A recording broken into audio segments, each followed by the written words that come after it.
Hello all. Today we are going to talk about friction. Now, it's a very important branch of mechanics. Mechanics, when I say, then we remind of ourselves of Newton's laws of motion, right? Same way, the study of friction is known as tribology. Okay, the study of friction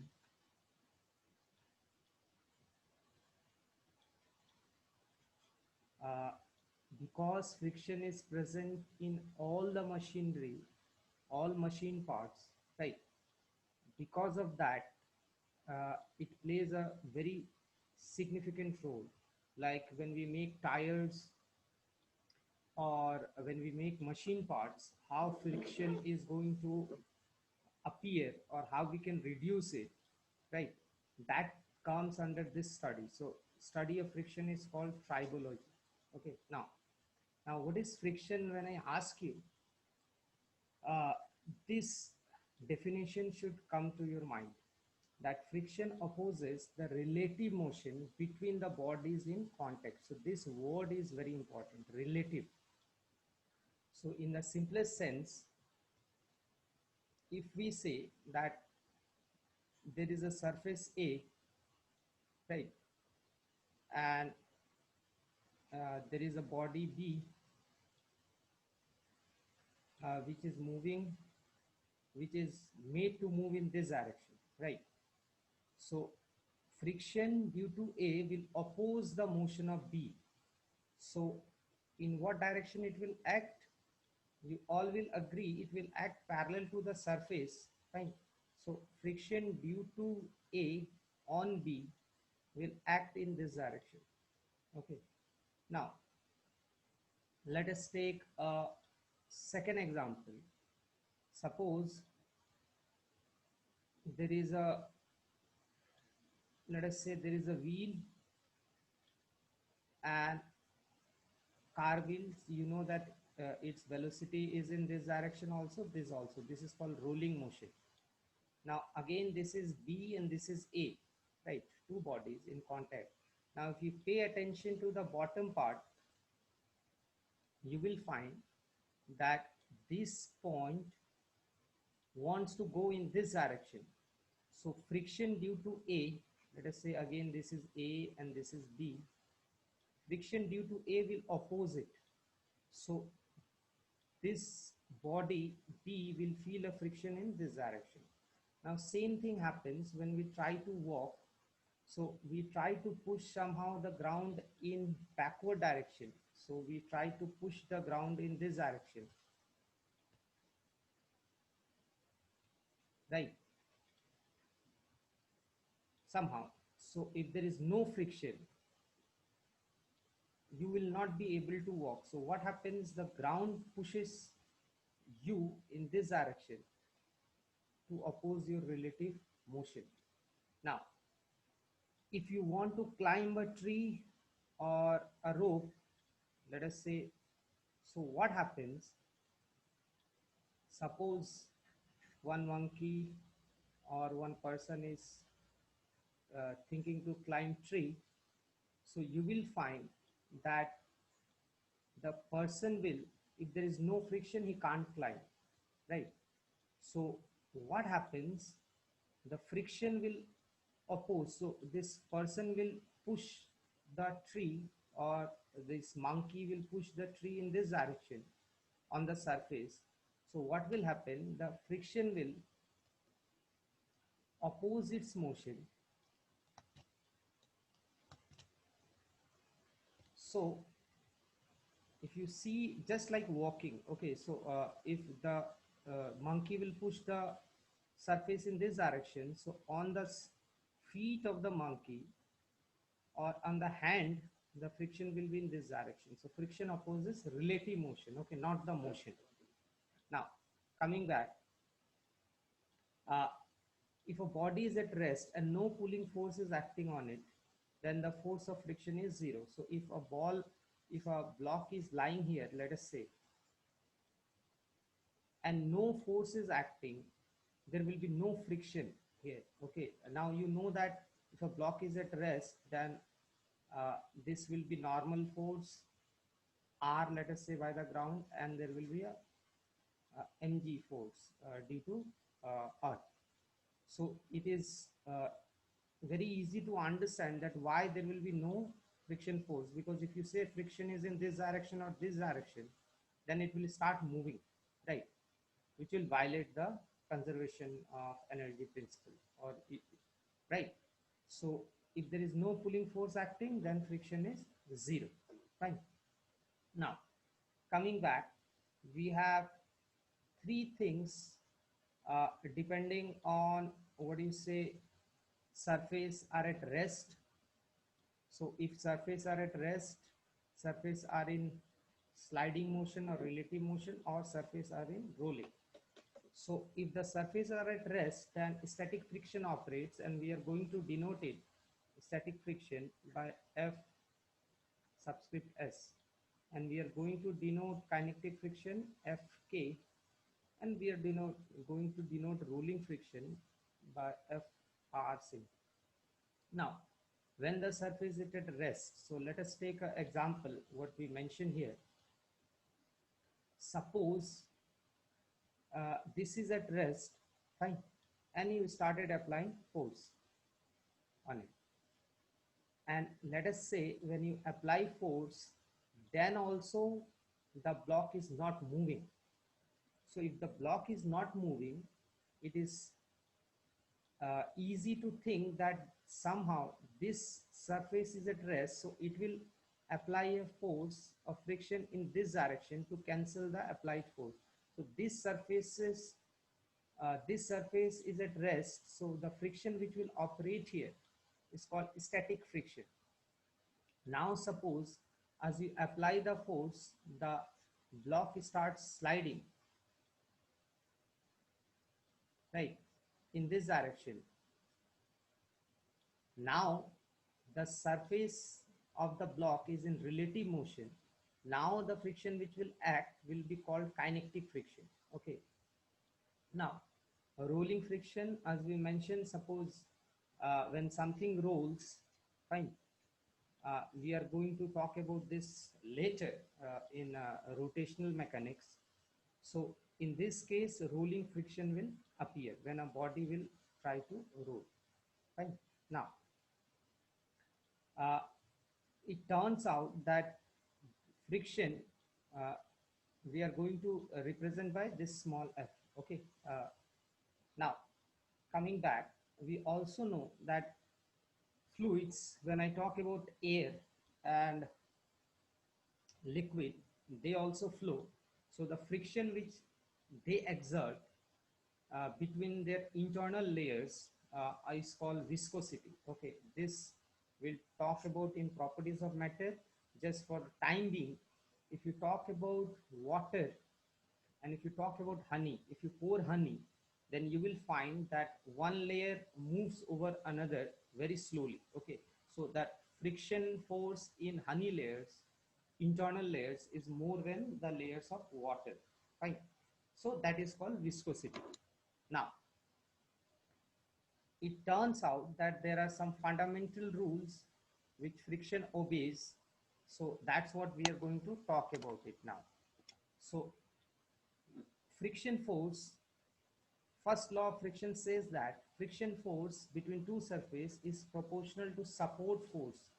Okay, we'll not use the word contact force, we'll talk about it later, or normal force. So friction force turns out to be proportional to contact force. Okay, uh, we are using R for it, so let us use R for it. So friction is proportional to this. It turns out that friction force, when you remove the proportionality sign, friction force comes out to be mu times R, and this mu is called coefficient of friction. Okay, so this is coefficient of friction.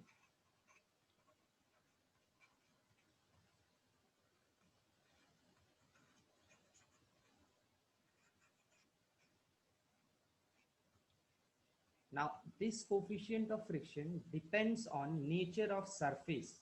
Okay, so coefficient of friction depends on nature of the surface. If you say coefficient of friction is 0, then there will be no friction at all. Okay, so suppose if I talk about tire, there its coefficient of friction ranges between 0.6 to 1. Okay, so let us just take one number. For rubber tire, coefficient of friction is, let us just take a number, 0.8. Fine. So if friction coefficient is 0, then there will be no frictional force acting. Okay. The second point is that friction between two surfaces do not depend on apparent area of contact. So that means that suppose I have a block kept like this on a surface. Okay, let us draw it properly. Suppose I have a block kept over a surface like this. Fine. And you're going to apply force, then we, and let us say it slides. Fine. So we all know that friction will operate. So friction will act in this direction. Fine. Now it turns out that if you put the block like this, fine, the same block. So you can see the area here is a bit more, right? This much area of the block is in contact. Here, this much block area will be in contact. So it turns out that when you apply, let us say the force, okay, let us say you're applying it on its center of mass, okay, so that it doesn't topple, like it doesn't fall, fine. It turns out that the same friction will operate here. So this friction force is independent of the area of contact. Okay, now let us try to understand the meaning of uh, this coefficient of friction and this. So as we told that friction we are going to represent, so static friction between two bodies, we are going to write it with like mu s n.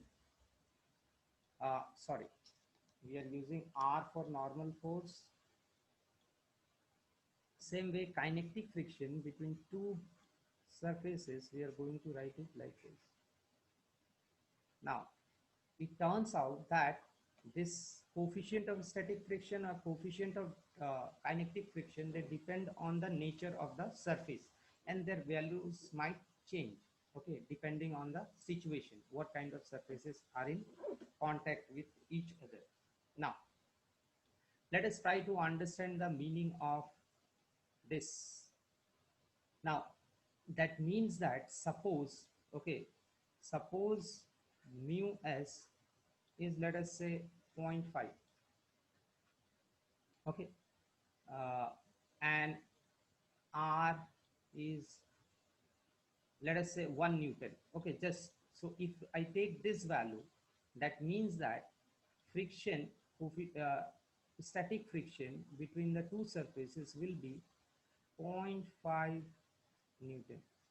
So this is fixed, but what I can do, I can increase this, right now. So like law 1 says that friction force is directly proportional to support force or normal force. So if I increase this, then I can increase friction, right? Let us take a simplest example. So let us say there is a block here and you are applying a force here, and uh, this block is not moving. So we all know that there will be friction in this direction, right? And how much will be that friction? Uh, there is a normal force R, and this will be mg. So if this block is at rest, right, then we know that friction will be equal to mu R, and R is nothing but mg, so friction will be mu mg, right? Fine. Now, suppose what we do now, suppose I apply now a force, let us say, in the same diagram, let us say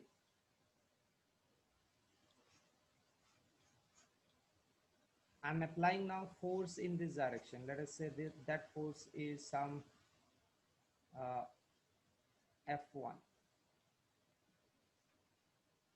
So if I apply force in this direction, and let us say I'm applying force F here, and mg is in this direction, there is normal force acting in this direction, right? So what will be, and let us say the block is not moving still.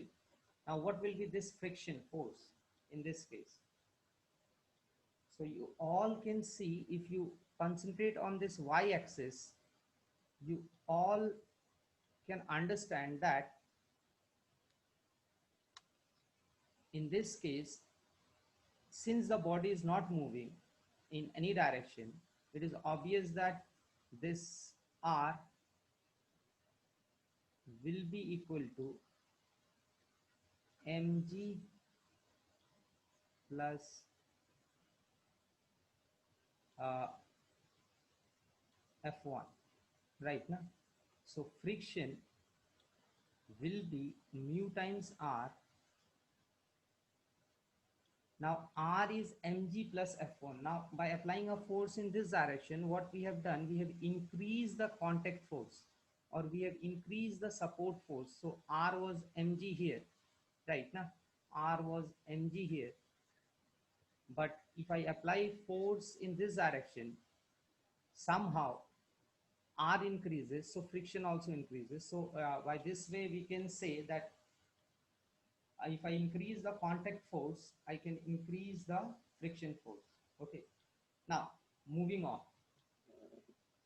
Now, it turns out that static friction is a self-adjusting force, okay, with an upper limit called limiting friction. Okay, so this, what we mean by that, the whole statement can be written like this, that the static friction is greater than 0 or less than equal to mu s r. Now what I mean by that, let us try to understand. Fine. So let us say mu s is 0.5 Newton, sorry, 0.5.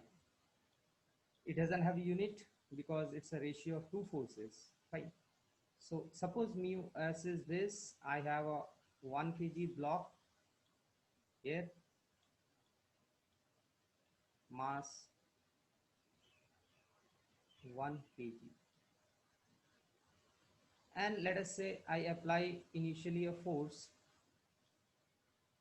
let us say 1 Newton, fine, to move the block.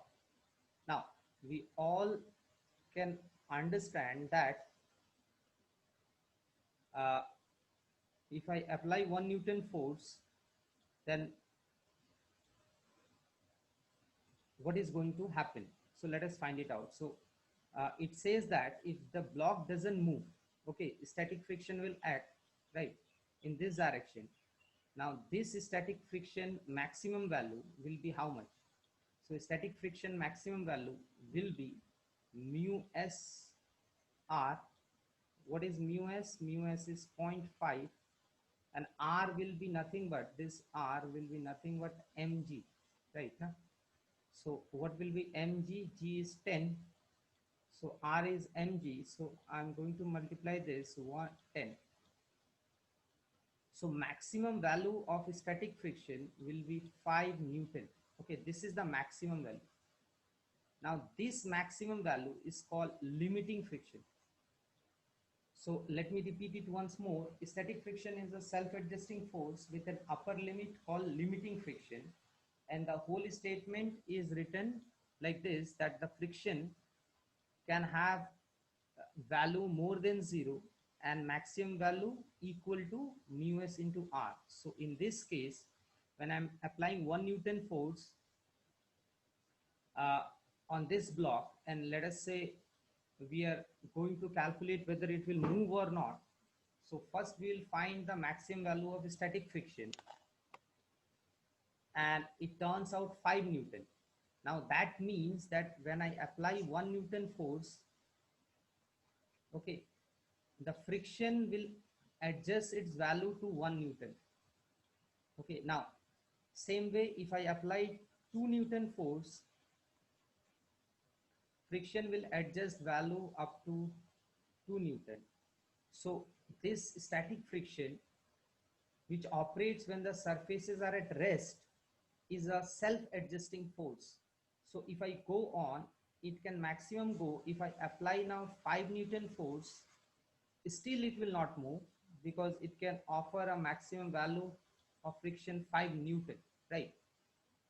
Now, if I apply more than 5 Newton, okay, so let us say I'm applying 6 Newton force, then the body, then this value can't increase beyond this 5 Newton.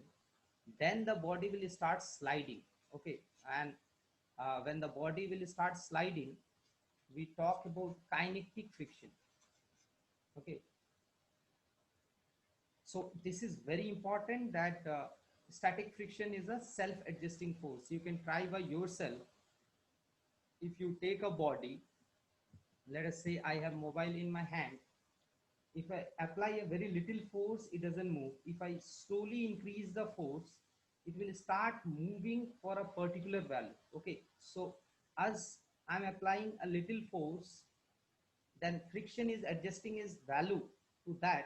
If I'm increasing a bit more, it is increasing, but it can only increase to a point. Okay, after that, if I apply more force, the body will start sliding, and in that case kinetic friction comes into play. Fine. Now moving on, it has been proven that coefficient of static friction is more than coefficient of kinetic friction. This is experimentally proven fact. The reason being, when you put two bodies into contact, okay, so it may look to us that these two bodies are in contact, fine. But at the microscopic level, what happens? The surfaces, this is the block surface and this is the surface of the table, let us say, they somehow bond and they develop. So even it looks like that this entire area is in contact, which is not true. Okay, the real area in contact is very less. So what happens? These two surfaces will start developing bond, local bonds. You can say electromagnetic forces will start operating. So when these two surfaces are in contact, and when you try to push it, then this bonds needs to be broken, right? Then only the body will start moving. And uh, this idea is also related with the fact that you need more force to start the motion than to maintain the motion. Fine. Now in the next video we'll talk about some questions uh, related with friction. Thank you.